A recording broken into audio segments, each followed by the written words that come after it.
네,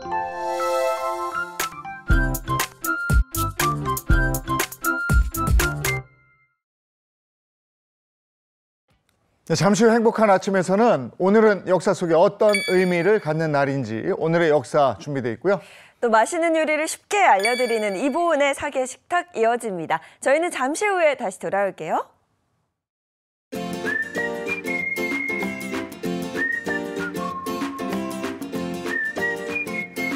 안녕하십니까. 행복한 아침 이재용입니다. 안녕하세요. 정예인입니다. 어느덧 또 2월의 마지막 날입니다. 오늘은 2월 29일 목요일이고요. 저희는 오늘의 역사 그리고 이보은의 사계 식탁 준비해놨습니다. 네, 오늘의 역사에서는 지금 이 시기 과거에는 어떤 일이 있었는지 알아보도록 하겠고요. 이어지는 이보은의 사계 식탁에서는 김장김치 지겨우시죠? 봄철 입맛 알려주는 봄 햇김치 2가지 준비했습니다.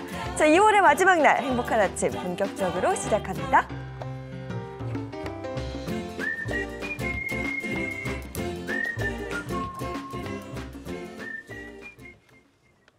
네, 화제 이슈를 발빠르게 전해드리는 모닝 브리핑부터 시작하겠습니다. 장유미 변호사와 함께합니다. 어서 오세요. 네, 안녕하세요.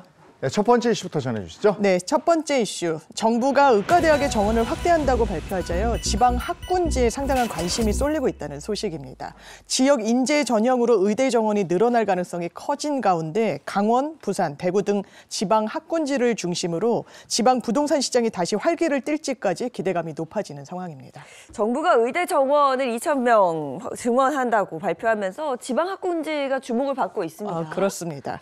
정부는 늘어난 의대 정원을 비수도권 의대를 중심으로 배정한다는 방침입니다. 비수도권 의대는 신입생의 또 60% 이상을 지역인재 전형으로 뽑도록 추진할 계획인데요. 지역인재 전형을 준비하기 위해서는 지역 명문고나 학원가가 밀집한 학군지가 유리할 것으로 예상되면서 관심을 끌고 있는 겁니다. 이미 입시 학원이나 각종 입시 커뮤니티에선 상대적으로 경쟁률이 낮은 지역을 잘 골라서 지역인재 전형을 준비해야 하는 거 아니냐, 이런 문의들이 잇따르고 있습니다. 지방 중에서 특히 주목받는 지역은 어디입니까? 강원도입니다. 특히 강원도가 현재 지역 인재 전형 비율이 가장 낮고요. 학군지도 형성되지 않은 곳으로 꼽히고 있습니다. 가장 수혜 지역이 될 것이란 분석이 그래서 나오고 있는데, 학군지가 형성되지 않은 상황에서 의대 정원으로 지역 인재 전형 비율이 높아지면 합격선이 낮아질 가능성이 높다는 겁니다. 아직 증원 인원을 어떻게 배분할지 세부 내용이 나오지는 않았기 때문에 구체적인 정책 윤곽이 드러나면 일정 부분 부동산 시장에까지 영향을 미칠 것이라는 의견이 힘을 받고 있고요. 다만 2,000명 증원이라는 숫자가 시장에 큰 파급력을 줄 수 있을지는 한번 두고 봐야 한다는 의견들이 나옵니다. 네, 학원가는 벌써부터 들썩거린다는데 이게 구체적인 내용이 나오지 않았기 때문에 좀 더 지켜봐야 될 것 같고요. 다음 이슈 전해주시죠. 네, 두 번째 이슈 정말 위험천만한 소식입니다. 아파트 고층에서 한 초등학생 형제가 창문을 통해 밖으로 나와 외벽을 타고 난간을 넘나드는 모습이 포착됐다는 소식입니다.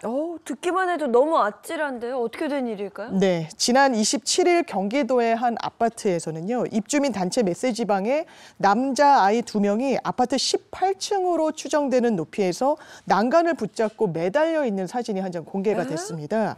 근데 사진 속 아이들은요, 보시는 것처럼 초등학교에 다니는 형제인 것으로 전해졌는데요. 사진을 보면 한 아이가 먼저 작은 방 창문을 통해서 밖으로 나와 난간을 붙잡고 거실 쪽 창문으로 넘어가는 모습이고요. 뒤이어서 나온 아이도 똑같은 방법으로 난간을 통해 거실로 이동했습니다. 저거 무슨 첩보 영화 이런 거 봤나 봐. 그거 따라하는 것 같은데 굉장히 위험해 보이는데 사고는 없었고요. 정말 다행히 인명피해는 발생하진 않았는데요. 하마터면 정말 큰 사고로 이어질 뻔한 장면을 목격한 주민들은 가슴을 쓸어내려야만 했습니다. 사건을 제보한 해당 아파트 입주민 A씨는요. 아니, 얼마 전에도 아파트에서 아이들이 고층 높이에서 인형을 바깥으로 던져서 경찰이 출동하기도 했었다, 이렇게 전하면서 아이를 키우는 입장에서 부모들이 아이들의 안전에 경각심을 가졌으면 하는 마음에서 제보하게 됐다, 이렇게 덧붙였습니다. 예, 이 안전사고나 생명과 관련된 잘못을 했을 때는요, 아이들 정말 눈물 쏙 빼게 혼내주셔야 됩니다. 그럼요. 다시는 그러지 못하게. 저기도 그게 필요할 것 같습니다. 자, 다음 이슈 전해주시죠. 네, 세 번째 이슈입니다. 출시 20년이 다 돼가는 김치냉장고가 화재 사망사고의 원인으로 지목되면서 주민들의 이런 안전 불감증 그리고 이 우려가 커지고 있는 상황인데요. 춘천시가 해당 김치냉장고에 대해서는 자체 전수조사에 나섰다는 소식입니다. 네, 당시 사고에 대해서 좀 자세히 알아봐야 할 것 같습니다. 네, 지난달 21일 춘천의 한 단독주택에서 화재 사고가 한 건 발생을 했습니다. 당시 집안에 있던 일가족 5명 중 4명은 무사히 탈출을 했는데요. 발화 지점에 가까이 있던 90대 여성 미처 빠져나오지 못해 숨졌습니다. 관계기관의 합동조사 결과 불은 집안에 있던 김치 냉장고에서 시작됐다. 이런 진단이 나온 건데요. 발화점으로 지목된 김치 냉장고는 위니아 회사의 딤체 제품입니다. 특히 2005년 9월 이전에 생산된 제품이 문제가 되고 있는데요. 해당 제품은 전류 제어 장치 결함 때문에 불이 날 가능성이 있고요. 실제로 최근 3년 동안 강원도에서 난 김치 냉장고 화재 사고의 82%가 이 제품으로 인한 것이었습니다. 김치 냉장고 제조 회사에서는 어떤 조치를 취했습니까? 네, 지난 2020년 12월 제조사에서는 해당 제품 총 278만여 대를 대상으로 리콜 조치 당했습니다. 아직 리콜 조치를 받지 않고 사용되고 있는 제품이 그렇지만 전국에 한 10,000여 대 정도 있는 것으로 추산이 되는데요. 결국 춘천시가 해당 제품을 가진 시민들로부터 신고를 받고 있습니다. 지금까지 춘천시에 들어온 신고는 모두 60여 건인데 춘천시는 다음 달 13일까지 시민들로부터 신고를 접수해 수리업체와 연결해 준다는 계획입니다. 해당 제품이 있으면 얼른 리콜 받으셔야 되겠네요. 위험하네요. 자, 다음 이슈 전해주시죠. 네, 국내에 체류 중인 한 외국인이 우리나라 경찰을 조롱하는 영상을 SNS에 올려서 논란이 커지고 있습니다. 해당 영상엔 한국 공권력에 대한 조롱, 무시, 고스란히 담겨 있는데요. 그래서 공분도 커지고 있습니다. 이 외국인 남성 국내 체류 중인 남아프리카 공화국 국민으로 알려졌습니다. 네, 어떤 영상이길래 이렇게 논란이 커졌을지 영상 보면 좀 화가 날 것 같긴 한데 네. 한번 전해주시죠. 외국인 A씨가 지난 17일 올린 SNS 영상을 보면요. 서울의 한 파출소에서 A씨가 경찰관과 실랑이를 벌이다가 조롱하는 모습이 담겨 있습니다. 영상을 보면 경찰관은 A씨에게 영어로 우리가 해줄 수 있는 건 다 했다 이렇게 말하는데요. 그러자 이 외국인 남성 비가 오는데 그럼 나보고 밖으로 나가라는 거냐 이렇게 맞섭니다. 실랑이를 벌이던 중 경찰은 여긴 한국이다. 경찰은 모든 조치를 다 했지만 치료를 거부한 건 바로 당신이다. 이렇게 경고를 하는데요. 그러면서 여기는 파출소지 주무시거나 노숙할 수 있는 장소가 아니다. 이렇게 맞섭니다. 하지만 A씨, 경찰관을 조롱하듯 니에 이 영상을 보면 상당히 반복적으로 이 소리를 내거든요. 네. 이렇게 하면서 공분이 커지고 있습니다. A씨가 경찰을 막무가내로 촬영을 하고 SNS에 네. 올리고 한 게 이번뿐이 아니라면서요. 그렇습니다. A씨는 지난달에도 한국 경찰의 만행이라는 제목의 영상을 하나 올렸는데요. 이 영상을 보면 경찰관이 이 A씨를 순찰차에 태우면서 음식점에서 식사를 하셨으면 계산을 해야 합니다. 이렇게 말을 합니다. 그런데 A씨는 이 영상에 한국에 얼마나 항상 숨기고 거짓말을 하고 있는 것을 내가 좀 만천하에 알리겠다, 더 알리겠다. 이런 또 자막을 달기도 했습니다. 저게 외국에서 공권력에 저런 식으로 하면은 네. 상당히 제재받을걸요. 그러니까요. 예, 이제 그만하셔야죠. 그리고 저걸 뭐 이렇게 뾰족히 처벌할 뭐가 없는 모양이네. 계속 이러는 거 보면. 네. 네. 자, 오늘 모닝 브리핑 여기까지 하겠습니다. 장윤미 변호사와 함께했습니다. 고맙습니다. 고맙습니다. 감사합니다.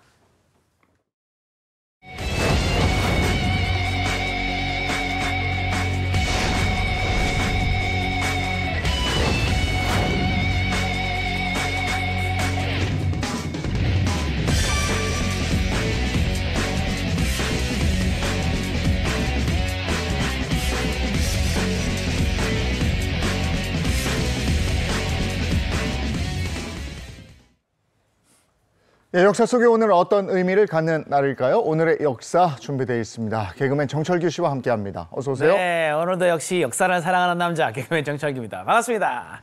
네, 우리를 역사 속으로 안내해 주실 역사학자 이익주 교수님 함께합니다. 어서 오세요. 네, 안녕하세요. 오늘도 재밌는 역사 이야기를 함께할 역사학자 이익주입니다. 네, 오늘은 먼저 언제로 돌아갑니까? 1932년으로 갑니다. 2월 27일이네요. 어떤 얘기 해주시겠습니까? 세 분 엘리자베스 테일러 아시죠? 아, 그럼요. 유명하잖아요. 예. 1932년 2월 27일은 한 시대를 풍미한 세기의 미녀 헐리우드 배우 엘리자베스 테일러가 태어난 날입니다. 오. 미모와 연기력을 겸비한 엘리자베스 테일러는 영화 자이언트, 클레오파트라, 젊은이의 양지 이런 수많은 영화에서 주연을 맡으면서 세계인의 사랑을 받았는데요. 영화 배우 리처드 버튼과는 2번 결혼을 하는 등 모두 8번 결혼으로 이 세간에 화제를 뿌리기도 했습니다. 네, 엘리자베스 테일러, 지구 최고의 미녀. 지구 최고까지 갑니까? 30여 년간 박스 오피스 최상위권을 차지한 배우고 지금 말씀해 주신 대로 미모, 연기, 사생활 모든 면에서 지구인들의 집중적인 관심을 가져요. 야, 지금 저기 익주 교수님 뒤에 사진이 있는데 네. 와 정말 미인입니다. 특히 뭐 어렸을 때도 좀 인형 같은 외모로 네. 사랑을 받았는데 어떻게 데뷔를 하게 됐을까요? 네, 먼저 한때 지구 최고의 미녀 맞습니다. 네, 1932년 2월 27일 날 영국에서 태어났는데 미국인 부모 사이에서 태어난 미국인이었습니다. 2차 대전이 발발하면서 미국으로 건너갔고 어릴 때부터 아주 특출한 미모와 재능을 가지고 있었습니다. 10살 때 첫 영화에 데뷔를 했고 12살에 헐리우드 영화 노구원의 천사에 나오면서 큰 인기를 끌었어요. 테일러는 유명하지 않았던 순간을 기억하지 못한다라고 할 정도로 어려서부터 유명했습니다. 그리고 1951년 19살 나이에 출연한 작품 젊은이의 양지로 만인의 연인, 세기의 미인으로 등장합니다. 그 영화에서 상대 배우 몽고메리 클리프트를 앳되고 환한 미소로 응시하는 연기, 이게 아주 인상 깊었죠.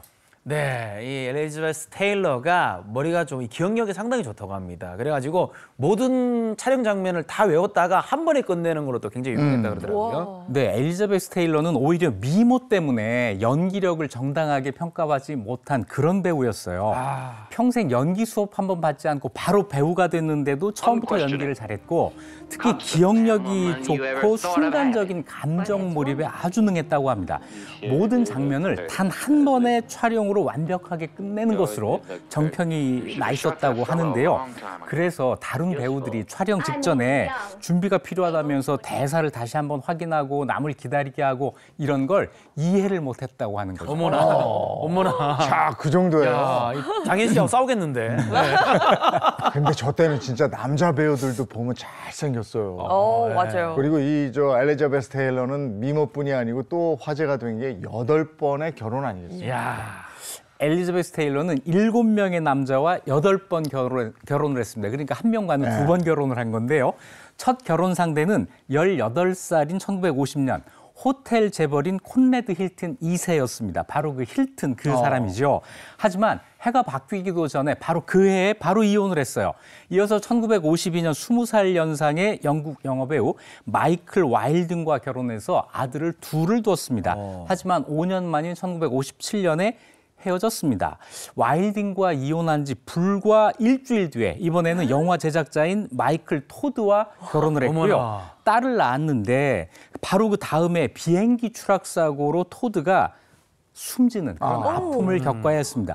원래 이 비행기에는 엘리자베스 테일러도 같이 타기로 했었는데 고열 때문에 집에 머무는 바람에 사고를 피할 수 있었다고 합니다. 와, 3번의 결혼 그리고 이혼만 해도 정말 파란만장한데 다음 결혼 상대가 그게 또 충격적이라고요? 네, 세 번째 남편 토드가 죽은 뒤에 테일러는 토드의 절친한 친구이자 자신의 친구인 데비 레놀즈의 남편이던 팝 가수 에드 피셔와 사랑에 빠져요. 야, 뭐야 이게.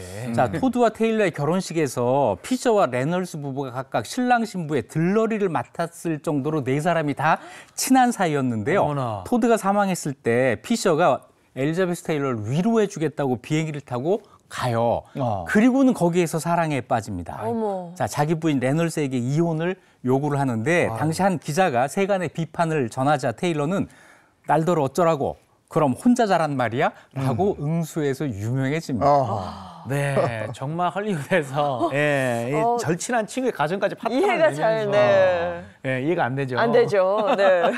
자, 그러면 이렇게 시끄럽게 결혼을 했단 말이죠. 잘 살았나요? 그 결혼도 오래가지 못했습니다. 아이쿠야. 테일러가 영화 클레오파트라 촬영장에서 리처드 버튼을 만난 거예요. 두 사람은 만나는 순간부터 사랑에 빠졌다고 하는데요. 리처드 버튼과 엘리자베스 테일러는 각자 이혼하고 둘이 결혼식을 올렸습니다. 리처드 버튼과는 이혼했다가 재혼했다가 또다시 이혼하는 두 번의 결혼, 두 번의 이혼을 하는데요. 결국 이렇게 파경으로 인연을 끝냈지만 테일러는 내가 죽으면 전 남편인 리처드 버튼의 고향에 뿌려지길 원한다라고 했을 정도였고 그만큼 리처드 버튼은 테일러가 평생 사랑한 남자로 평가를 받습니다. 그런데 리처드 버튼 만만치 않아요. 4명의 여자와 5번 결혼을 했습니다. 리처드 버튼의 두 번째, 세 번째 부인이 엘리자베스 테일러. 아니 이거 결혼 베테랑입니까? 이거? 네. 이 두 사람이 결혼했을 때가 배우로서 두 사람의 전성기이기도 해요. 네. 자, 리처드 버튼과 이혼한 그 다음에 이번에는 1976년 해군 장관을 지낸 정치인 존 워너와 결혼을 하는데 정치인의 아내로 사는 것이 좀 불행했던 것 같아요. 이때 체중이 무려 80kg까지 늘어났을 정도였습니다. 결국 6년 만에 파경을 맞아요. 그리고 59살이 되던 1991년 20살 연하의 공사장 노동자이자 트럭 운전기사 레디 포텐스키와 결혼을 합니다. 마지막 결혼인데 이 결혼도 5년 만에 또 파경을 맞습니다. 8번의 결혼과 이혼 참지 않는구나. 사랑하면 그냥 결혼하고 네. 아니면 바로 헤어지고. 지금 바로요, 이혼해버리고. 지금. 예. 보통 사람들은 할 수 없는 그럼요. 네. 어떻게 좋게 얘기하면 평생 사랑을 갈구했다 이렇게 얘기할 수 있겠는데 어쨌든 이거 외에도 자신의 영향력을 이용해서 자선 사업에도 굉장히 열심히 했다고 해요. 네, 그 미모와 배우, 결혼 때문에 가려져 있지만 네. 엘리자베스 테일러에게는 또 다른 모습이 있었습니다. 에이즈 환자를 위해서 감히 누구도 나서지 못하던 시절에 에이즈의 무서움을 알리고 그것을 퇴치하기 위한 운동에 나선 건데요. 1991년에 자기 이름을 딴 에이즈 재단을 설립하고 에이즈 퇴치 운동에 평생을 바쳤습니다. 야, 이 당시에. 그리고 2011년 3월 23일 79의 나이에 신부전으로 사망을 했습니다. 미모와 연기, 파란만장한 결혼사, 자선활동으로 한 시대를 풍미했던 엘리자베스 테일러. 그녀는 전생에 걸쳐서 대중의 이목을 끈 진정한 스타였습니다. 그렇군요. 자, 이제 다음 역사로 가보겠습니다. 1959년 2월 26일로 갑니다. 어떤 얘기 해주시겠습니까? 네, 1959년 2월 26일은 전국에서 가장 오래된 건어물 시장, 서울 중부시장이 개장한 날입니다. 서울 중구 오장동에 위치한 중부시장은 오랜 역사와 전통을 자랑하는 대한민국 건어물 1번지인데요. 시장 안에 900여 개의 건어물 가게가 한반도 전역에서 올라오는 건어물을 팔고 있고요. 서울의 남대문시장, 동대문시장과 함께 3대 공설시장으로 자리매김했습니다. 우리나라에서 가장 유명한 전문 건어물 시장인데 60년이 넘게 그 자리에 있으면서 도심 한복판에 있는 바다다 이런 얘기를 듣기도 했지 않습니까? 대단해요. 근데 처음에 어떻게 만들어진 겁니까? 원래 이 자리에는 작은 난전들이 많이 있었어요. 특히 1950년 6.25 전쟁이 일어나고 그 전쟁이 끝난 다음에 폐허가 됐을 때 미군 부대에서 흘러나온 군복, 군화를 파는 사람들이 여기에 모여들었고 또 천막을 치고 음식을 파는 사람들도 많이 모여들었습니다. 이렇게 난전이 있던 터에 1955년 현재 중부시장 부지로 책정이 됐고 1959년 2월 26일에 시장이 개장이 됐던 겁니다. 서울 3대 시장을 목표로 했고 연건평 7,305평, 19개 동, 점포 2,274개에 달했을 정도로 규모가 컸습니다. 정부에서 주도하고 계획한 대형 시장이었기 때문에 출범식에 당시 이승만 대통령이 직접 방문했을 정도로 전국적인 관심을 받는 시장이었습니다. 이 5, 60년대가 굉장히 어렵던 시기 아니었습니까? 우리나라의 경제 발전과 함께 시작한 그런 시장인 것 같은데 처음부터 건어물을 팔았을까요? 아니에요. 처음에는 생필품을 파는 종합시장이었고 점차 사람들이 모여들면서 판매 품목이 점점 다양해지고 있었습니다. 여기에 물론 농수산물 위탁 상인들도 들어왔고 상가와 2층에는 봉제 공장이 또 들어와 있었어요. 그러다가 1965년에 남대문과 동대문 시장의 건어물 큰 손들이 중부시장으로 자리를 옮기면서 자연스럽게 시장의 주 품목이 건어물로 바뀌게 됐습니다. 지금도 멸치, 새우, 북어, 황태, 노가리, 쥐치포, 오징어, 문어, 김, 다시마. 자, 우리 식탁에 없어서는 안 될 건어물과 해조류 등이 여기에서 팔리고 있습니다. 중간 유통 과정이 없어서 시중보다 최대 20%에서 50%까지 저렴한 가격으로 건어물을 살 수 있어서 많은 사람들이 찾고 있습니다. 이 중부시장의 황금기는 80년대였다고 그러는데 이때 명절 때가 되면 건어물 각종 생선을 사기 위해서 많은 분들이 몰려들어서 북적북적했다고 그래요. 네, 가락동 시장이 만들어지기 전 이때가 중부시장의 전성기였는데요. 특히 1980년대 우리나라에 굴비 열풍이 불었어요. 이 굴비 열풍 때문에 이 중부시장이 황금기를 맞습니다. 1990년대 들어서는 영광 등 지방에서 굴비를 엮었지만 그 전만 해도 중부시장에서 굴비를 엮어서 서울의 소매시장들에 뿌렸기 때문에 지금도 굴비 골목에 가면 굴비가 다발다발 엮여서 잔뜩 매달려 있는 이런 모습을 볼 수 있는 거죠. 그때가 전성기였습니다. 네. 지금 가보면 멸치골목, 굴비골목, 오징어 골목 이런 8개 골목으로 이루어져 있고 골목마다 특화되어 있습니다. 자, 골목별로 시장을 둘러보는 이런 재미가 또 있겠죠. 네, 또 요즘에는 MZ세대들도 그 시장 투어하는 거 정말 좋아하거든요. 매년 이제 젊은 세대와 관광객을 위해서 뭐 맥주 축제도 열리고 있다고요? 네, 역시 중부시장에서는 치맥보다 건맥, 네. 그렇지, 건어물의 맥주를 마시는 거 참 잘 어울리잖아요. 네. 그래서 매년 중부시장에서는 건어물 맥주 축제를 열고 있는데요. 60년 넘은 건어물 특화시장에 관광객들을 붙잡을 수 있는 방법이 뭐가 없을까 고민하다가 이 축제를 만들었다고 합니다. 축제 당일에는 맥주가 무료. 네, 그리고 쥐포, 먹태, 건과류 등 안주거리 소포장에서 저렴하게 판매하고 있다고 하니까 축제 기간에 한번 방문해 보시는 것 좋을 것 같습니다. 자, 세월의 풍파를 겪으면서 시민과 함께 성장해온 서울의 중부시장 앞으로도 활기 넘치는 모습을 계속 이어가기를 기대하겠습니다. 예, 한번 가보면 좋겠는데요. 그래, 예, 맥주가 무료예요? 좋네요. 자, 다음 역사로 가보겠습니다. 1987년 2월 28일입니다. 어떤 얘기 해주시겠습니까? 네, 1987년 2월 28일은 대한민국 탄생 이후 정부의 역대급 거짓말이라고 꼽히는 평화의 댐 착공식이 있었던 날입니다. 강원도 화천군 화천읍 동촌리에 위치한 평화의 댐은 북한이 추진하던 금강산 댐의 수공 위협을 과대 포장을 했고 국민 성금 700여 원을 모아서 건설이 됐습니다. 저땐 지금도 생각나요. 정말 무서웠어요. 북한이 금강산 댐을 개방을 해서 파괴를 해서 서울이 온통 물바다가 된다. 연일 TV에서 그 방송이 나오고 이랬는데 그래서 평화의 댐 건설에 온 국민이 진심으로 성금하고 막 이랬었죠. 네, 맞습니다. 북한의 수공에 대비한 대응댐 말만 들으면 정말 그럴싸하거든요. 일단 평화의 댐은 처음 어떻게 짓게 됐을까요? 네, 1986년 10월 당시 전두환 정권의 건설부 장관이 발표를 합니다. 북한이 높이 200m, 저수량 200억 톤 규모의 금강산 댐을 건설한다. 이렇게 발표를 한 거예요. 88 서울 올림픽을 방해하기 위한 것으로 핵무기에 버금가는 위력의 물폭탄, 12시간 서울 물바다 등을 주장하면서 전국을 전쟁 공포로 몰아넣었습니다. 그런데 평화의 댐 건설의 진짜 목적은 다른 데 있었어요. 1986년 그 시점에서는 대통령 직선제에 대한 국민적 열망이 타오르던 때였습니다. 전두환 정권은 민주화와 대통령 직선제를 강하게 요구하는 국민들의 관심을 다른 곳으로 돌리려고 했던 거죠. 근데 저 때 참 TV에서 거의 매일 저걸 했었거든요. 전문가라는 분들이 나와가지고 계속 진짜 서울이 물에 잠기고 그때 표 이렇게 만들어서 63빌딩 거의 반 정도가 물에 잠기는. 그럼 서울은 거의 잠기는 거죠. 그래서 국민들이 너무 불안해서. 그때 믿었었어요, 그러면? 아니 그럼요. 거기 그 분야의 전문가들이 나와서 막 그렇게 된다는데. 그렇게 말하니까.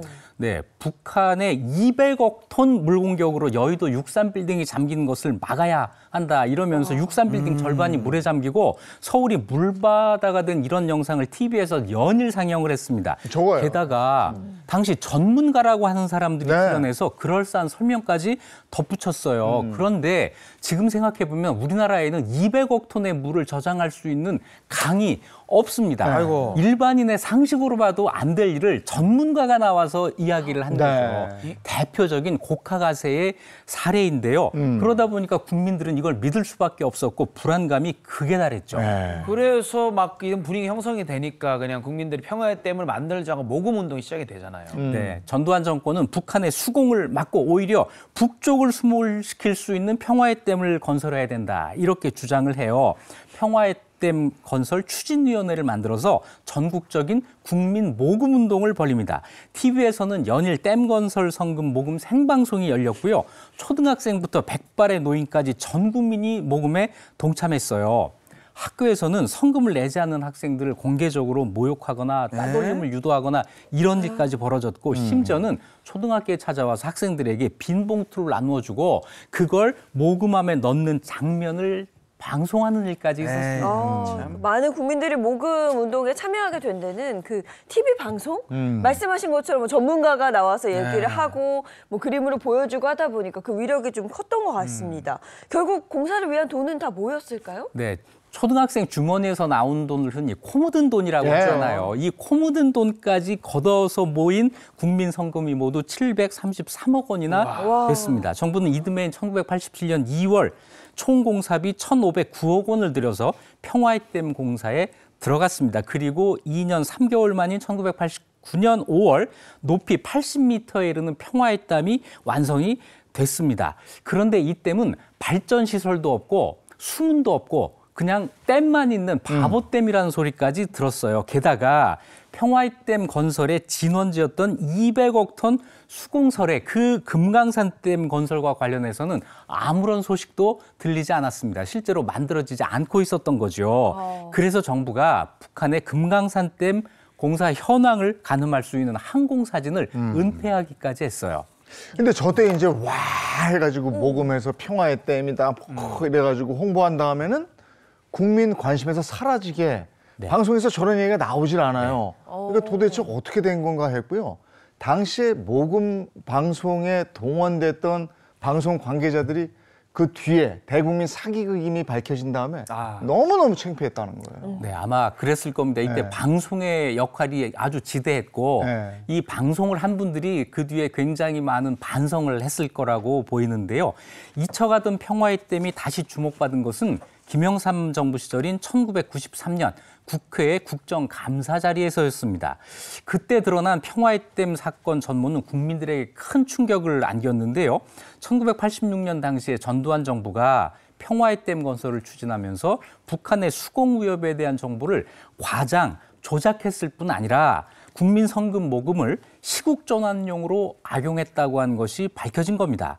게다가 금강산댐 규모는 당시 전두환 정부가 발표했던 200억 톤에 훨씬 못 미치는 최대 60억 톤이었다라고 한 사실이 밝혀진 거예요. 야, 이건 정말 대국민 사기극이라고 부를 만한데요. 실체 없는 이 불안, 공포에 국민들이 떨었던 건데 이와 관련해서 무슨 얘기가 나온 게 있을까요? 전두환은 이 댐 건설에 대한 의혹과 관련해서 이렇게 말합니다. 북한 공산주의자들이 갖가지 만행을 저질러온 전력에 비추어 댐 건설 움직임에 숨겨진 의도가 무엇인가 따져보고 대비한 것은 당연한 일이었다. 이렇게 해서 정당화를 해요. 그래서 이 사건은 유야무야 사법 처리 없이 넘어갔고 아무도 사법 처리되거나 아무도 사과하거나 반성하거나 책임지지 않고 끝나버렸습니다. 이렇게 끝난 거예요? 시대의 사기 사건이에요, 진짜. 온 국민이 당했네요. 네. 자, 이렇게 그러면 이렇게 사기로 만들어진 평화의댐 요즘은 어떻게 역할을 혹시 하고 있나요? 댐이 있으니까 물론 효과가 전혀 없는 것은 아닙니다. 특히 1998년과 99년 폭우 때 엄청난 물을 이 댐에 담수해서 그 바로 아래에 있는 화천댐의 붕괴를 막는 역할을 하기도 했습니다.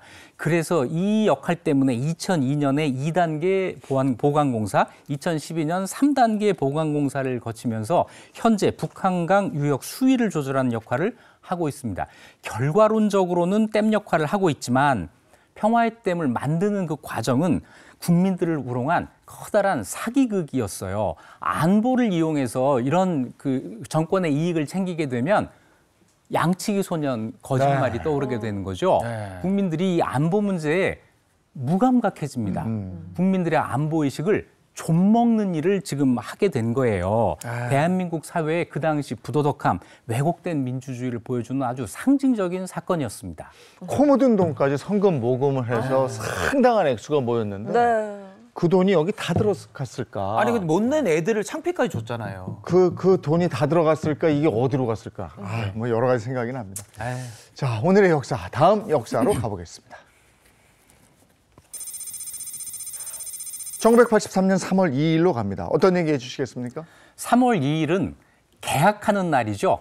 네. 자, 1983년 3월 2일은 중고등학생들의 교복이 폐지되고 복장 자율화가 시작이 되어서 학생들이 사복을 입고 첫 등교를 한 날입니다.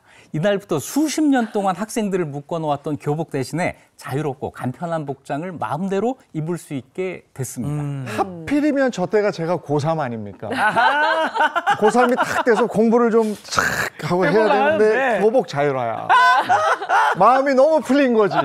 아 정말. 핑계 예. 아닌가요? 근데 정말 핑계 되기 딱 좋은 타이밍이네요. 그러니까요. 그 전에는 고등학교 2학년 때까지 더 교복 입었을 때는 이렇게 이거 호크라고 그랬어요. 탁 이거 잠그고. 탁 채우고 가방 탁 들고 모자 탁 쓰고 교문 앞에 딱 가야지. 안 그러면은 거기서 선배 형들이 그 선도부 형들이 일로 와 그러면 그날 혼났어요. 잡아가고 그런 거요? 깔끔하게 하고 다녔어야 됐어요. 야, 그때 당시만 해도 뭐 학생들을 좀 통제하고 또 단속하던 시절이었잖아요. 또 어떻게 그 복장 자율화 생각을 했을지 궁금한데요.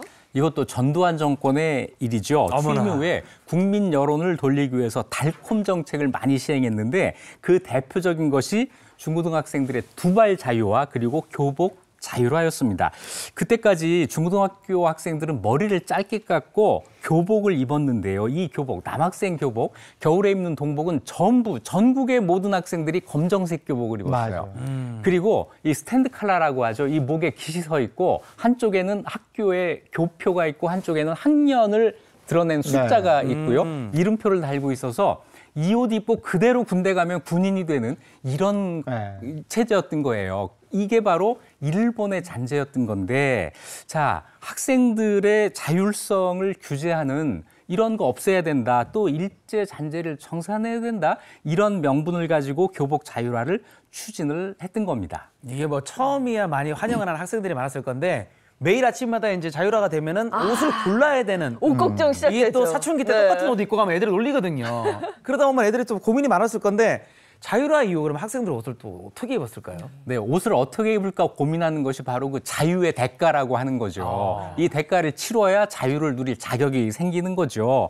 자율화를 하니까 학생들 대체로 무난한 옷을 입고 다녔습니다. 학생들 모두 청바지를 입거나 골덴이라고 하죠. 코듀로이 바지를 입고 다니거나 이렇게 다녔어요. 그 상의는 셔츠, 스웨터, 점퍼 이런 거 그냥 자연스럽게 입었습니다. 간혹 가다가 구두를 신는 멋쟁이 학생들도 있었는데 대체로는 천으로 된 검정색 운동화를 신었습니다. 그 운동화 이름을 그때는 스파이크라고 불렀는데 왜 그렇게 불렀는지 모르겠습니다만. 자, 그 와중에도 튀는 학생들이 물론 있었어요. 여름에 많이 파인 상의나 짧은 치마를 입는 여학생들이 있었고요. 또 지나치게 어른스러운 복장을 한 이런 학생들도 있었고 파마, 장발 등 머리 모양으로 멋을 내는 학생들도 있었는데 아마 그때 그렇게 한 학생들 지금 다 남보다 잘 살고 있을 겁니다.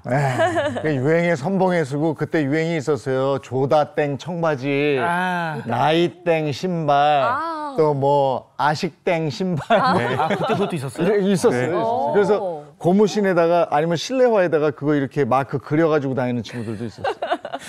못 사가지고 일부러. 맞아요. 일부러. 그 당시 미국 브랜드죠. 조다땡 청바지 인기가 최고였는데요. 이거 입고 다니면 주위에 부러움을 한 몸에 사기도 했습니다. 말머리 모양 로고가 있었잖아요. 그래서 이거를 그린 짝퉁도 많이 나왔어요. 여기에 나이땡 운동화. 정말 유행했고 카세트 플레이어 마이맛땡 이게 있으면 정말 남부러울 맞아요, 게 맞아요. 없었습니다. 특히 나이땡 운동화는 패션에 관심 많은 학생들에게는 정말 인기가 있었는데요. 이거 신으면 스스로 우리 집 부자야 이런 생각이 막 절로 들었던 거예요. 자, 이런 욕망이 나이땡 아니라 나이스라는 짝퉁이 나오게까지 했죠. 나이스. 신발에 그림을 그리는 사제 짝퉁도 그때 나왔어요. 자, 그런데 이 비싼 운동화를 살 수 없는 학생들이 또 문제가 되겠죠. 네. 그래서 운동화를 훔치기도 하고 운동화 살 돈을 훔치기도 하고 이런 일탈이 또 생기기도 했고요. 자, 그래서 어떤 학교에서는 나이땡 금지.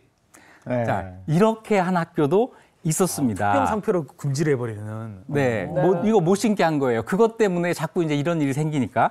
자, 교복이 사라지고 각자 개성을 표현할 수 있게 되면서 또 가려져 있던 빈부격차가 옷차림에서 드러나서 위화감이 조성된다. 이런 말들도 많이 나왔죠. 그 저희 세대에는 그 고가의 패딩 있잖아요. 뭐 노땡 페이스, 그쵸? N사. 북쪽 얼굴. 네. 네, 굉장한 인기를 끌었고, 근데 이게 또 비싸서 등골 브레이커라고 부모님들 그거 사주느라 뭐 등골이 휜다 뭐 이런 얘기가 있었는데 그 당시에는 나이땡, 뭐 조다땡, 전 처음 들어보지만 그러면 교복은 언제 다시 살아난 거예요? 교복 규제가 한꺼번에 풀리니까 일부 10대들이 그걸 이용해서 도심 심야극장에서 성인 영화 보고 심야 당구장에 가고 이런 탈선 문제를 일으킵니다. 게다가 이제 빈부격차로 인한 위화감 조성 이게 이제 문제가 됐어요. 그래서 결국 10년도 못 채우고 1986년 2학기부터 학교장 재량에 따라서 교복 착용 여부를 결정할 수 있도록 후퇴를 합니다. 이렇게 되니까 대부분의 학교에서 교복을 다시 입도록 결정을 해요. 그래서 말도 많고 탈도 많았던 교복 자율화 정책이 유명무실화 됐는데요.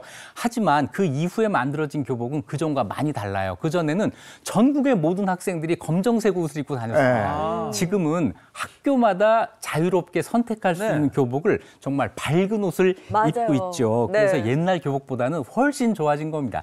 이렇게 역사는 왔다 갔다 하면서 조금씩 나아지는 것 같습니다. 근데 요즘에는 이 교복이 터무니없이 비싼 교복들도 맞아요. 있고요. 그게 또 비싸요. 문제가 되고. 그래서 저는 뭔가 정책이 바뀌면 그 과도기가 있거든요. 그러니까 그 과도기를 견뎌내면 되는데 그걸 또 못 참고 또 바꾸면 또 그게 안 되잖아요. 그런 거 좀 잘 좀 했으면 좋겠어요. 요즘에는 아까 무슨 옷 입고 다녔다고 그랬잖아요. 요즘에는 웬 또 어린애들까지 뭉클한 거 이런 거. 그죠, 명품 패딩을. 애들한테 잠바를 300만 원짜리를 막 이런 거. 그거 말도 안 옳지 되지. 않아요. 네. 정말 옳지 않아요. 저도 못 입는. 자, 오늘 여기까지 해야 되겠네요. 유익한 역사 이야기 들려주신 이익주 교수님 고맙습니다. 네, 고맙습니다. 감사합니다.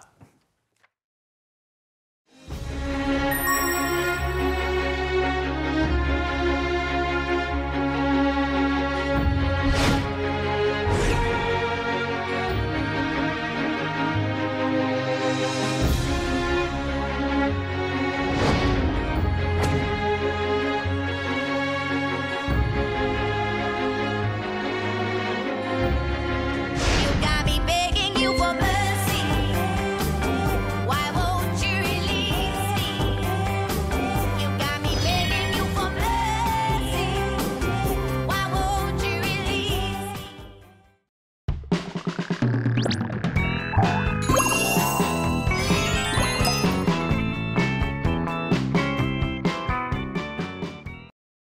네, 이보은의 사계 식탁 시간입니다. 이보은 선생님 어서 오세요. 안녕하세요. 안녕하세요. 오늘 뭐가 네. 변화가 봄맞이 뭘 하셨나요? 네, 오늘 제가 할 게 봄 햇김치 시리즈잖아요. 아니 지금 헤어스타일 얘기한 건데. 그래서 제가 오늘 조금 저도 변화를 조금 봄에 맞춰서 줬습니다. 헤어스타일 하신 거예요? 네, 네. 여름 되면 다 밀겠네. 그건 기대하셔도 좋습니다. 네. 이제 조금 있으면 바로 개구리가 잠에서 깬다는 경칩이잖아요. 예, 네. 그러다 보니까 봄이 물씬 우리한테 가까이 온 것 같지요. 그래서 또 하나 단점이 있어요. 바로 김장김치가 살짝 실증이 났어요. 그렇죠? 이렇게 김장김치가 살짝 실증이 날 때 우리가 먹어야 될 게 있습니다. 바로 뭐냐? 봄맞이 햇김치입니다. 봄에 나오는 많은 것들 가지고 바로 봄 햇김치 시리즈를 제가 준비를 했는데요. 2주 동안 아주 맛있는 봄 햇김치 가지고 여러분들 만날 건데 오늘은요 봄 햇김치 시리즈 제 1탄입니다. 바로 봄동을 가지고 물김치를 만들었어요. 봄동 그러면 우리가 쌈으로 먹고 그다음에 나물로 먹고 그다음에 뭐 된장찌개나 뭐 이렇게 많이 먹는데 요거 가지고 김치를 만들어서 굉장히 아삭아삭하면서 그 단맛이 나는 그 맛이 아주 좋아서 입맛을 확 살려줄 거라 아주 제가 믿고요. 두 번째는 바로 봄에는 요거 꼭 드시고 지나가야 될 것 같아요. 바로 달래입니다. 근데 달래 가지고 김치를 담으면 약간 아린 맛이 조금 맵다고 하시는 분들 계시지요. 그래서 특별히 저희가 제 집에서 내려오는 비법 중에 바로 속김치라고 있습니다. 쑥김치. 그래서 달래 쑥김치를 제가 여러분들한테 정말 비법 대공개를 할 건데요. 오늘 봄맞이 김치다 보니까 입맛도 확 살려주시고 그다음에 기운도 불끈나게 만들어 드릴 테니까요. 꼭 채널 고정해 주시기 바랍니다. 아, 만나겠다. 네. 기대됩니다. 그러니까 묵은 김장김치 이제 쓱 실 때도 된데 이때 신선한 햇김치 해주신다고 하니까 기대가 많이 됩니다. 네. 일단은 제가 처음부터 이제 봄동 물김치부터 진행을 먼저 해볼까요? 자, 봄동 물김치는 봄동 뭐 이렇게 생겼죠. 네네. 딱 그렇죠? 이렇게 생겼는데 우리가 물김치에 들어가는 봄동은요, 요 겉잎은 떼어서 국이나 나물로 쓰시고요. 요 안쪽에 있는 것만 좀 쓸 거예요. 왜냐하면 물김치가 굉장히 아작아작하고 단맛이 많이 나는 물김치이기 때문에 요 안쪽에 좀 부드러운 것만 쓸 거고요. 그래서 손질할 때도 굉장히 중요합니다. 여기 보시면 요렇게 해서 찬 흐르는 물에 한번 헹궈 주세요. 그러고 난 다음에 요 부분을 이렇게 잘라내 주세요. 그러면 아무래도 봄이니까 이게 땅 속에서 이제 일궈서 나오는 거잖아요. 그래서 네. 흙이 조금 많이 묻어 있습니다. 이 흙을 좀 다 털어내시고요. 그다음에 겉잎 이렇게 두꺼운 거 이런 것들은 찌개나 아니면 국이나 나물로 데쳐서 쓰시면 되고요. 우리는 이렇게 여린 것만 준비를 해서 흐르는 물에 말끔하게 씻어내면 될 것 같아요. 이렇게. 그리고 이 봄동 물김치는 특징이 이렇게 큰 거 다 씁니다. 오. 이 정도면 네. 아주 먹기가 좋아요. 왜냐하면 이 봄동은 사실 씹는 맛에 먹거든요. 그렇기 때문에 잘라서 쓰는 것보다는 이렇게 다 쓰는 게 좋습니다. 그래서 요거를 저희가 뭘 할 거냐면 바로 이렇게 깨끗하게 씻어서 이렇게 준비를 해놨어요. 깨끗하게 씻어서 이렇게 준비를 한 봄동 보시면 보세요. 흐르는 물에 말끔하게 씻었으니까 굉장히 깨끗하잖아요. 네. 근데 요거 가지고 이제 절임을 해야 되는데 절임할 때 가장 중요한 게 뭐냐 하면 이 단맛을 그대로 살려줘야 되겠죠. 그렇기 때문에 물을 이렇게 한 2리터 정도 준비를 합니다. 2리터. 그리고 여기에다가 뭘 넣냐면 굵은 소금을 반 컵만 넣고 녹여주세요. 물에다가 먼저 넣고. 네, 네. 왜냐하면 우리가 이렇게 훌훌 뿌려서 대부분 많이 맞아요. 하시잖아요. 네. 근데 그렇게 되면 이 봄동이 약간의 상처를 입어요. 네, 그렇기 때문에 우리가 굉장히 말끔하게 하기 위해서는 이렇게 일단 소금을 먼저 녹여주시고요. 그 다음에는 할 게 뭐냐 하면 바로 여기에다가 이 단맛도 그대로 만들어줘야 되기 때문에 여기다가 설탕을 같이 넣어요. 그래서 당침과 염침을 같이 합니다. 이렇게 해야 봄동이 알맞게 절임이 돼요. 단맛도 그대로 살리면서 그쵸. 절임도 하고. 그렇다고 해서 설탕이 이 봄동을 너무 달달하게 만들어주진 않고요. 안에 있는 수분을 살짝 빼주되 단맛의 수분이 빠지니까 그걸 보충해주는 역할을 하거든요. 그래서 이렇게만 준비를 해주세요. 그래서 요거를 이렇게 끼얹어 주세요. 봄동 상처나지 않게 또 네. 따로 이렇게 물로도 하시는 것도 기억해야겠어요. 상처받으면 슬프잖아요. 그죠? 이렇게 해놓고 아이고 이렇게 해놓고 요거를 이렇게 위아래로 버무려 주시는데 어느 정도 요거를 절여 주시냐 하면은요. 사실 봄동은 우리가 생것으로도 먹기는 하지만 그래도 1시간 정도는 절임이 돼야 되니까 한 20분에 한 번씩 또는 30분에 한 번씩 이렇게 버무려 주세요. 위아래 뒤집어서. 그러면 요 봄동이 살짝 숨이 죽어요. 네. 숨이 죽으면 너무 많이 숨이 죽으면 또 아삭아삭한 맛이 없어지니까 그 아삭아삭한 맛을 조금 살리기 위해서는 살짝만 숨이 죽는 게 좋아요. 그래서 요거를 숨이 죽으면 깨끗하게 씻어서 이렇게 건져놔 주세요. 이렇게. 자, 보시면 1시간 동안에 이렇게 절임이 다 된 거예요. 확실히 숨이 죽었죠. 많이 죽었죠? 근데 이것도 굉장히 아삭아삭하게 굉장히 단맛이 많이 납니다. 네. 자, 요거 어머님들은 다 됐나 안 됐나를 어떤 거 보고 아시냐면요. 잎보다는 줄기 쪽 보고 알아요. 줄기가 이렇게 잘 흐물흐물 잘 돼야 돼요. 자, 이렇게까지 이제 준비를 하셨으면 완벽하게 이제 절임 상태가 된 거예요. 그러니까 깨끗하게 씻어야 되겠죠. 근데 제가 한 가지 주의할 점 뭐냐 하면 지금 아까 여기에다가 설탕하고 소금을 같이 넣고 물에다가 했잖아요. 근데 그 전에 봄동을 깨끗하게 씻어서 놨기 때문에 요거를 그냥 그대로 들어서 요렇게 채반에만 올려놓으시면 됩니다. 지금 살짝 이파리가 살짝 이렇게 숨이 많이 죽은 것 같은데요 한 건데 요건 제가 방송 전에 미리 만들어서 이렇게 올려놨기 때문에 네. 방송하면서 물기가 빠져서 그래요. 요거 가지고 이제 김치를 담을 거예요. 자, 이제 김치를 이제 담게 되면 아이고 뒤에 이거를 언제 갖다 놓으셨어요? 진짜 알려주시죠. 자, 그랬으면 이제 요거 가지고 김치를 담을 건데 그랬으면 여기에 들어가는 이제 양념이 문제겠지요. 양념은 아주 간단합니다. 여기 쪽파. 쪽파. 김치니까. 네, 쪽파. 그다음에 약간의 봄동이요. 아삭아삭하면서 단맛이 많이 나기 때문에 넣어야 될 게 있어요. 꼭 청양고추를 다져서 아니면 송송송 썰어서 이렇게 넣어주셔야 돼요.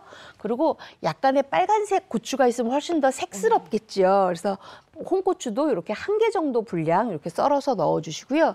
그다음에 또 하나, 요거는 꼭 지켜주셔야 돼요. 이거 메모해야 돼요? 생강? 네, 꼭 지켜줘야 되는 부분. 네. 생강하고 마늘은요. 다져서 넣지 않고요. 꼭 이렇게 채 썰어 넣어 주셔야 돼요. 왜냐하면 지금 굉장히 얇게 아주 곱게 채 썰어졌잖아요. 네네. 요게 봄동하고 씹히는 맛이 굉장히 좋습니다. 그다음에 다져서 하지 마시고 꼭 이렇게 채 썰어서 싱그러운 맛을 조금 살려주시는 게 좋아요. 그리고 또 하나는 제가 지금 이 봄동김치를 4번째 담아가지고 갖고 나왔거든요. 네네. 그래서 아주 레시피가 굉장히 정확합니다. 그 레시피 정확한 게 마지막에 소금의 간이 가장 중요하잖아요. 소금의 간은 4큰술입니다. 4큰술. 네, 요거까지 싹 준비가 되어야만 우리가 양념을 이제 만들 수가 있어요. 자, 그럼 이제 양념을 만들러 좀 갈까요? 네. 자, 이제 믹서기가 하나 등장을 했습니다. 믹서기가 등장을 했는데 이 믹서기에다 넣어야 될 게 있어요. 우리가 지금 나오는 무는 월동무기 때문에 굉장히 무 자체가 달달하고 맛있어요. 네. 요거 그냥도 많이 먹거든요. 그래서 저는 이 봄동 물김치 담을 때 무를 채 썰어 넣지 않고 무를 갈아서 그 즙을 넣어요. 그러면 훨씬 더 단맛도 날 뿐만 아니라 감칠맛도 생기고 그다음에 싱그러운 시원한 맛이 많이 나거든요. 그래서 그거 정도 이렇게 썰어서 준비를 해주시고요. 그리고 당연히 여기에다가 우린 이제 어머님들은 요걸 이제 말리지 않았다 그래서 물고추라고 말씀들 하시는데 그냥 우리 일반 시중에서 판매하는 붉은 고추예요. 요것도 이렇게 준비를 해주세요. 썰어서. 요거 같이 집어넣으면 고춧가루도 넣지만 요 물고추도 같이 집어넣으면 훨씬 더 맛이 달달하고 맛있거든요. 자, 그랬으면 여기에다 넣어야 되는 게 있어요. 봄동이기 때문에 국물이 약간의 엉기면서 봄동의 잎과 줄기에 좀 흡착이 돼야 되거든요. 그러려면 죽을 써야 되는데 요새 죽 써서 넣으라고 말씀을 드리면 아유 그걸 언제 귀찮게 하고 있어 하시잖아요. 그래서 제가 일부러 찬밥을 준비했습니다. 찬밥 딱 3숟가락만 준비하세요. 같이 넣고 갈면 되는 거죠? 그렇죠. 그리고 이제 여기에 들어갈 게 뭐냐 하면 바로 이 새우젓인데요. 제가 왜 새우젓을 넣냐 하면 이 새우젓이 굉장히 그 봄동과 함께 싱그러운 단맛을, 감칠맛을 많이 내거든요. 그래서 양념에 꼭 새우젓 넣어주셔야 됩니다. 그래서 새우젓도 이렇게 갈아주시고요. 그리고 우리가 봄동에 들어갈 고춧가루 있잖아요. 고춧가루도 같이 넣어주세요. 이왕이면. 그리고 요거는 멸치 액젓이에요. 액젓도 넣어주시고요. 그리고 요거는 매실청입니다. 매실청. 네. 자, 이렇게 다 됐으면 요걸 그냥 갈면 잘 안 갈려요. 우리가 오늘 봄동 물김치에 들어가는 총 물의 양은 4리터거든요. 네. 이 4리터에서 제가 500ml만 뺏어 왔어요. 요걸 가르려고. 네. 양념하는데 500ml 해서. 네. 그래서 이렇게 놓고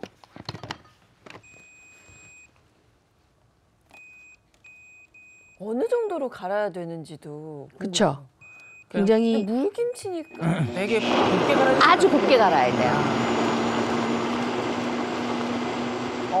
속이 다 시원하게 갈리네요. 저거 색이 참 이뻐 보여. 이 사람들. 저 알들이 보이면 막 군침 아주 돌고. 곱게.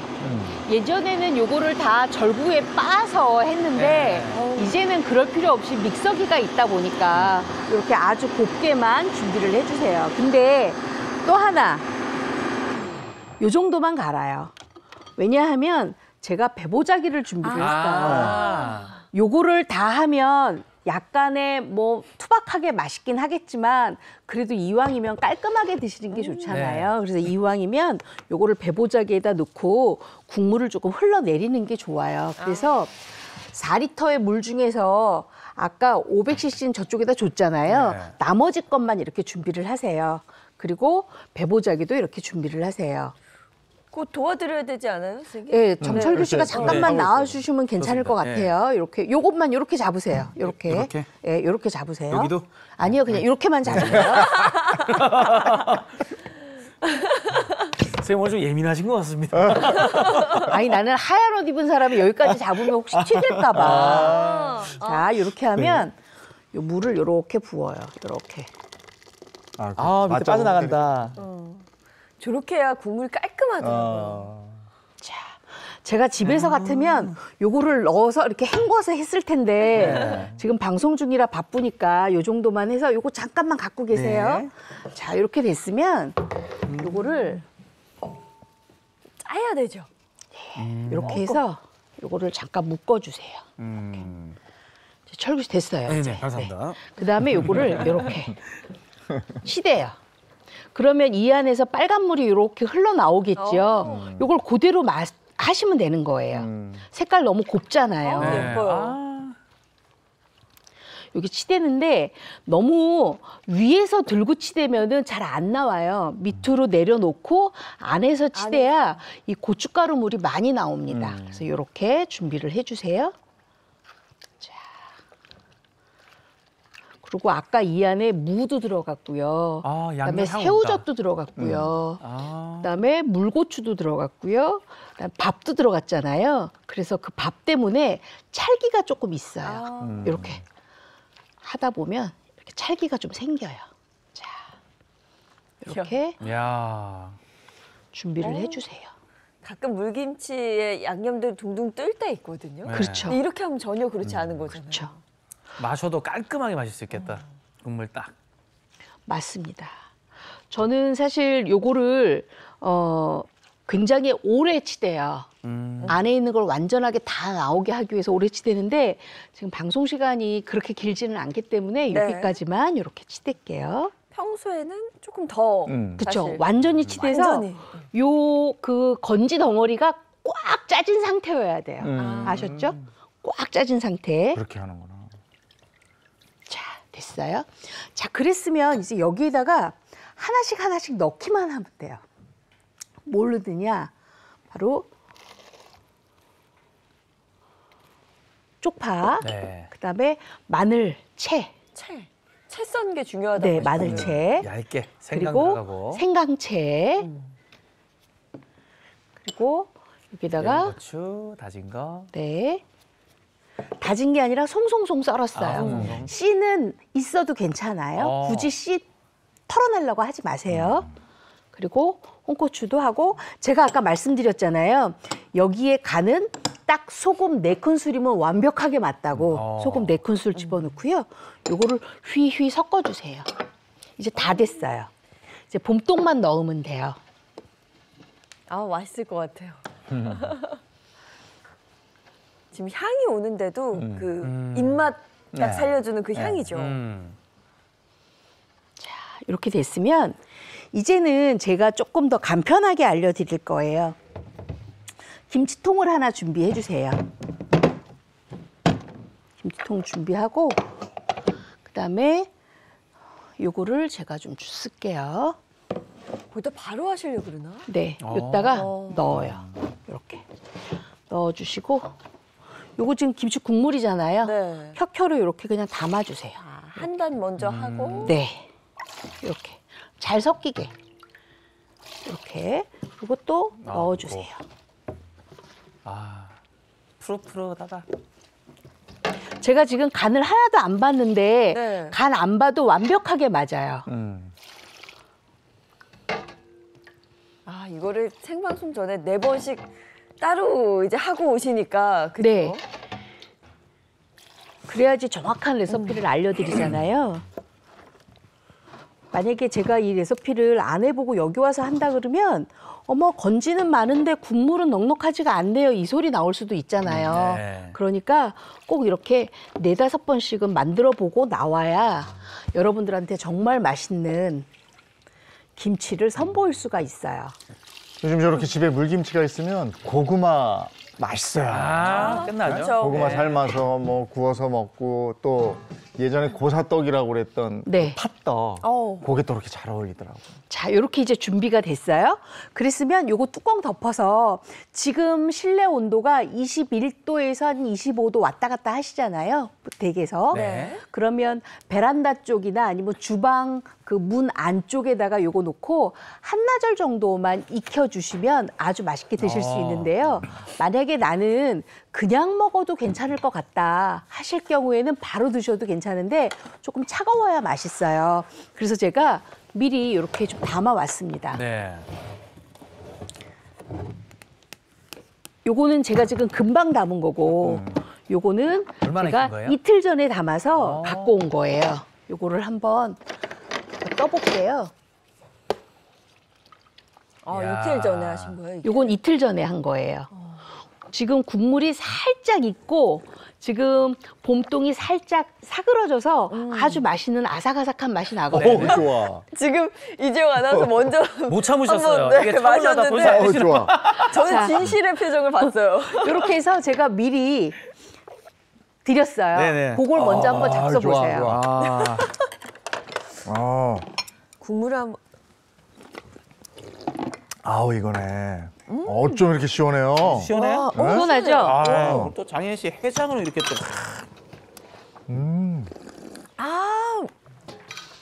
야, 어쩜 이렇게 달달한 맛도 좀 나고. 그쵸? 봄동에서 우러나는 좀 자연스러운 단맛도 나고. 아주 딱 떨어지는 맛이죠. 간이 너무 좋은데요?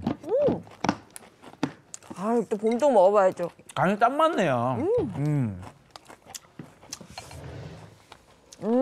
야, 이게 맛이 깊이가 있네. 와, 이게 얼마나 숙성했다고 그랬죠? 요거 지금 딱 이틀 됐어요. 이틀인데 이렇게. 네, 확실히 지금 이 물김치를 먹으니까 봄이 오고 있다는 게 느껴져요. 무슨 말인지 아시겠죠? 그쵸? 봄이야, 지금 다 푸릇푸릇하잖아. 어우, 확실히 김장김치 딱 질릴 때쯤 이거 물김치에서 드시면 입맛도 살리고 너무 좋을 것 같아요. 헉, 맛있는데요? 이거 한 가지만 해도 밥 두 공기 먹겠네. 네. 그 봄동이 너무 숨이 죽지도 않고 딱 아삭아삭한 맛도 그대로 살아있으면서. 네. 자, 그러면 이제 그거 하실 동안 저는 달래 쑥김치를 할 거예요. 달래김치는 달래김치인데 왜 쑥김치지 굉장히 궁금하시잖아요. 네. 예전에 저희 할머니가 이 봄철이 되면 달래김치를 많이 해주셨는데 다른 집 가서 먹어보면 달래김치가 약간 매콤하면서 아린 맛이 조금 있었는데 왜 우리 집 김치는 아린 맛이 없고 왜 이렇게 달달하고 맛있지? 제가 그렇게 궁금한 적이 있었어요. 근데 그때는 제가 이런 레시피를 못 물어봤었는데 지금 제가 생각해보니까 우리 할머니는 혹시 쌀뜨물에 살짝 데치지 않았을까라는 생각이 들어서 그렇게 레시피를 제가 만들어봤거든요. 그랬더니 이게 너무너무 맛있는 거예요. 그래서 제가 이걸로 하면 되겠다. 그래서 지금 갖고 나왔거든요. 네. 일단 달래는 깨끗하게 씻어서 요 앞쪽에 있는 깍지라 그러죠. 검은색 깍지를 다 요거를 일일이 다 떼어주셔야 되고요. 그다음에 여기 잡티도 이렇게 좀 다 떼어주셔야 돼요. 이렇게. 다 떼어주시고 요거까지 다 떼어주셔서 요거를 말끔하게 이제 씻어서 준비를 하시는데 우리는 요거를 데쳐서 할 거기 때문에 여러분들이 지금 준비가 돼 있다, 달래가 준비가 돼 있다 그러면 딱 요렇게 7cm 가량으로 먼저 이렇게 썰어주세요. 이렇게. 요 정도로 썰어주세요. 그래서 요거 가지고 일단 데쳐서 준비를 할 거예요. 근데 데치는데 어디에 데치느냐 바로 쌀뜨물에 데칠 건데 제가 쌀뜨물이 조금 끓을 동안 양념장부터 먼저 좀 만들게요. 네. 양념장을 만들 건데 여기 보시면 볼을 하나 준비를 해놓고요. 이 달래김치에 짝꿍이 되는 채소가 있어요. 바로 뭐냐? 바로 양파예요.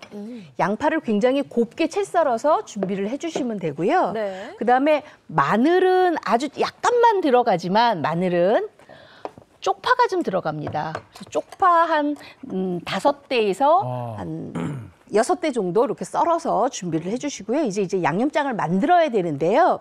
제가 이 양념장을 만들어 보니까 조금 뻑뻑해요. 그래서 준비한 게 뭐냐? 바로 다시마 우린물이에요. 다시마 우린물을 2분의 1컵을 먼저 준비를 해서 이렇게 큰 볼에다가 담고 네.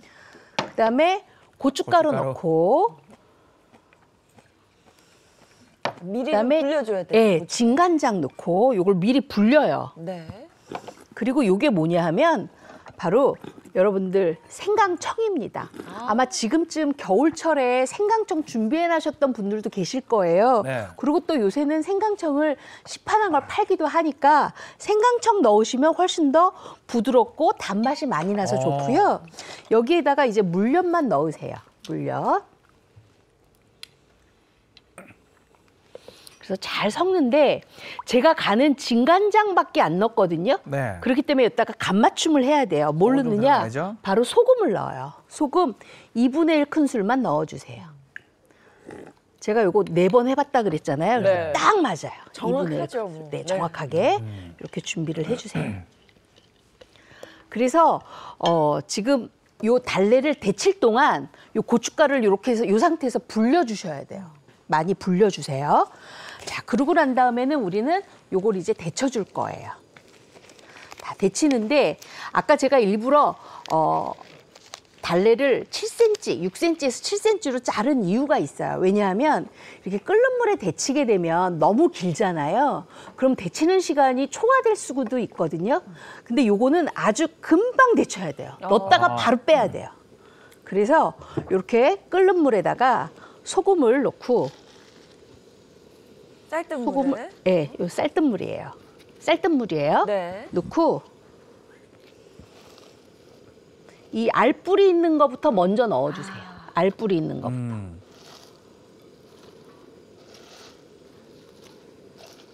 아주 살짝이라고 하셨는데 그게 어느 정도인지 좀 궁금해요. 바로 빼요. 이러고 바로 빼요? 네, 네? 바로 빼요. 거의 진짜 뭐 담갔다가 네, 그냥 담갔다가 빼드는 바로 수준이네요. 아, 뜨거 하고 빼는 거네 그냥. 네. 아. 바로 빼요. 숨 죽었다. 바로 빼서 바로 찬물 얼음물에다 넣어주세요. 이래야 그 달래가 갖고 있는 아린 맛만 없어지는 거거든요. 우리가 오늘 이 주제가 김치잖아요. 네. 그러니까 김치로 먹으려면 너무 데쳐주면 안 되는 거예요. 그래서 딱 요렇게만 준비를 해주세요. 요렇게만. 이제 얼음물에 들어가면서 이제 또 더 탱글해질 수도 있고. 그렇죠. 더 탱글해지고 요 알뿌리에 있는 약간 아린 맛은 없어지겠지요. 그렇기 때문에 이 숯김치가 맛있는 거예요. 이렇게 하고 그다음에 바로 옆에 또 찬물에다가 담궈주세요. 아리지 않은 달래 김치 너무 맛있을 것 같아요. 그렇죠. 요거 제가 단언컨대 차돌박이 살짝 구워서 싸 먹어도 너무너무 맛있고요. 요새 삼겹살들 많이 드시잖아요. 네. 삼겹살 살짝 구워서 하셔도 좋고 아니면 삼겹살 수육을 하셔도 좋고요. 너무 맛있겠다. 그냥 뜨거운 밥에 올려만 드셔도 맛있어요. 자, 이렇게 해서 이제 건지세요. 왜 숯김치인지 궁금하셨죠? 네. 이렇게 익혀서 한다고 숯김치예요. 그러니까 김치를 익히는 게 아니라 달래를 살짝 데쳐서 익은 상태에서 한다고 숯김치예요. 자, 이렇게 해서 이걸 가져갈게요. 그래서 요거를 자분자분 물기를 빼주세요. 이렇게. 꽉 짜서. 아니요, 꽉 짜지 않아요. 살짝만. 그래서 여기다 그냥 집어넣어요. 쌀뜨물 끓는 동안 양념 만들어 놓고 그렇죠. 딱 건져서 하면 간단해요. 요 달래김치, 달래 숯김치는 우리가 해야 될 거는 데쳐서 한다라는 포인트만 기억하시면 돼요. 쌀뜨물에 데친다. 네. 예. 그리고 쌀뜨물에 데치는 이유가 있어요. 쌀뜨물에 데쳐야 약간 달콤한 그 감칠맛이 일어나기 때문에 제가 일부러 쌀뜨물에 데치는 거거든요. 자, 그랬으면 이제 여기에다가 넣어야 될 게 있죠. 바로 양파. 짝꿍이죠. 네, 양파. 그리고 아까 쪽파도 들어가야 된다 그랬잖아요. 쪽파. 그리고 아까 제가 다진 마늘은 일부러 안 넣었어요. 다진 마늘 양파 쪽에다가 이렇게 좀 넣어주시고요. 자, 그리고 우리는 뭘 준비하느냐? 바로 이 통깨만 옆에다 놓고 준비를 하시면 돼요. 자, 이제 됐어요. 이제 버무리기만 하면 돼요. 네. 버무릴 때는 숯김치가 살짝 데쳐진 상황이라 양념을 발라가면서 버무리시면 돼요. 이렇게 발라가면서. 이것도 살살살살 해야 되죠? 네. 그리고 가끔가다 이렇게 털어주세요. 그래야 양념이 골고루 잘 부어요. 잘 맞춰지고요. 이렇게. 아, 비주얼이 뭐 벌써. 아, 끝났네. 그 보기만 해도 뭐 너무 맛있을 것 같아요.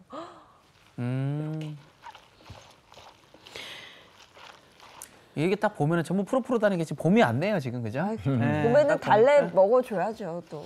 자, 이렇게 됐으면 이제 여기에다가 통깨만 솔솔솔솔솔 뿌려주세요. 달래냉이는 봄의 전령사예요. 맞아요. 그리고 달래냉이 이거 먹어줘야 네. 봄이 다 지나가잖아요. 네. 딱 맞춰서. 냉이 된장국 기가 막혀. 끝나죠. 너무 좋죠. 예. 자, 이제 다 됐어요. 이제 그릇에다가 담기만 하면 돼요. 네. 자, 제가 담아 드릴게요. 저 달래 숯김치 위에 저 통깨 뿌리니까 거의 뭐 비주얼이 뭐. 강원도 쪽에 가면 네. 돼지고기 삼겹살 이렇게 구워 먹은 다음에 그 다음에 그 판 한번 딱 닦고 거기다가 냉이 된장국 이거. 탁 끓여주는데 기가 막히더라고. 아니면 그 뚝배기에 막 그 너무 흘러 넘칠 때까지 네. 막 바글바글바글 막 끓여서 먹으면 너무 맛있잖아요. 당산동에도 달래냉이 된장국을 잘하는 데가 있어요. 제가 어. 그 집 얘기한 겁니다. 아, 네, 진짜? 뚝배기에. 네, 아, 아시죠? 거기. 아 여기 상암동에서 건너가면 바로 아니에요. 네, 맞아요. 한번 가시죠. 갑시다 먼저. 가야죠. 합정동에도 괜찮은 데 있어요. 아, 그래요? 거기도 가깝잖아. 그 저희 사무실에서 그렇게 저희 스튜디오에서 그렇게 잘 끓입니다. 아 동네 그런 맛집이 있으면 좋아요. 아, 너무 좋죠. 가서 그죠? 네. 아유. 자, 이렇게 해서 뜨거운 밥에다가 이렇게 달래 숯김치 딱 얹어 잡수시잖아요. 네네. 봄이 정말 상큼하게 앞으로 금방 옵니다. 아유, 아우 야, 시간 맛있겠네요. 얼마 안 남았네. 지금 8시 35분 19초. 빨리 아, 먹어야겠네요. 우리가 37분 40초에 끝내야 된다네. 빨리 먹고 막 얘기하고. 예. 이렇게 탁 떠서 밥 위에 올려서 먹어야 맛있을 것 같아요. 밥이랑 같이. 저희가 이렇게 초로 살아요. 생방송은 저기 어쩔 수 없습니다. 네. 밥 위에 싹 올려서. 아 이게 마음이 급하니까. 밥이 이게 안- 달래 봄 향이 그대로 올라온다 씹으니까. 향은 살아있네. 살짝만 데쳐놓으니까. 이거죠. 봄에는 이겁니다. 아린 맛은 전혀 없잖아요. 전혀 없고. 바로 그것 때문에 숯김치를 만드는 거거든요. 근데 저는 물에 데쳤기 때문에 네. 살짝 늘어지면 어쩌다 했는데 아니에요. 지금 아삭아삭한데? 씹으면 아삭아삭 이 식감은 그대로 네. 살아있어요. 간이 어떠세요? 딱 맞죠? 응. 딱 맞아요. 너무 짜지도 않고. 이거 진짜 맛있는데요? 네. 와. 이렇게 잡수시고 마지막으로 봄동 물김치 국물 한번 쫙 잡수시면 정말 한 끼가 해결이 되지요. 봄이 왔다 이제. 너무 먹으니까. 아. 야, 진짜 고기 기름진 고기 그쵸, 살짝 구워서 네. 먹으면 그 기름진 맛 싹 잡아주면서 너무 찰떡궁합일 것 같아요. 네, 그렇습니다. 전 먹을 때도 좋겠다. 전 먹을 때. 그렇죠. 다 잘 특히나 어울릴 것 육전 드실 때 이렇게 해서 잡수시면 아주 맛있어요. 안 어울리는 데가 없는 달래 숯김치입니다. 다음 주에도 봄 김치 해주실 거예요. 다음 주에는요, 정말 아주 요거 국물까지 비벼 먹는 그 맛에 먹습니다. 미니 깍두기와 푼마늘 겉절이도 준비를 했습니다. 미니 깍두기랑 푼마늘 겉절이. 네. 야, 이것도 기대됩니다. 저희가 먹느라고 네. 시간을 다 썼네요. 인사 좀 해야 되네요. 네. 아, 여기서 인사드려야 될 것 같아요. 선생님 고맙습니다. 고맙습니다. 감사합니다.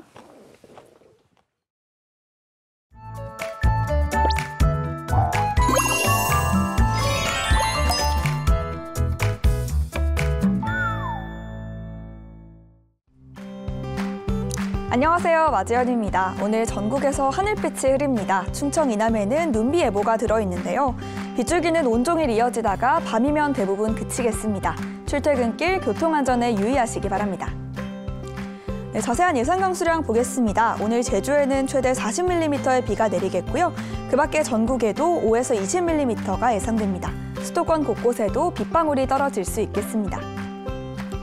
기온이 낮은 산간은 눈으로 내릴 텐데요. 현재 대설특보가 내려진 제주 산간에는 최대 8cm, 그 밖의 산간에도 많게는 5cm가 내리겠습니다. 빙판길 미끄럼사고 유의하시기 바랍니다. 오늘 아침에는 어제와 비슷하게 시작을 했고요. 한낮에도 예년 이맘때 기온을 보이겠습니다. 자세한 지역별 기온 보시면 서울은 8도, 부산은 9도가 예상되는데요. 다만 오늘은 전국에서 바람이 강하게 불면서 체감상 쌀쌀하게 느껴지겠습니다.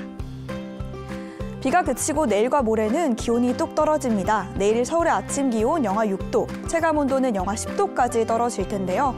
내일은 온종일 영하권으로 날이 춥겠습니다. 나가실 때 추위 대비 단단히 해주시기 바랍니다. 지금까지 날씨였습니다. 오늘이 2월 마지막 날이고 내일이 3월 1일 휴일이잖아요. 네. 3.1절. 네. 근데 춥다고 그럽니다. 날이 제법 추워진다고 합니다. 2월의 마지막 날 오늘 날씨도 잘 확인하시고요. 옷차림 따뜻하게 하시면 좋겠습니다. 마무리 잘하시고요. 저희는 내일 아침 7시 30분에 돌아오겠습니다. 행복한 아침, 행복한 하루, 그리고 내일 같이 안 하실 분들은 행복한 연휴도 보내시고요. 네. 고맙습니다. 고맙습니다.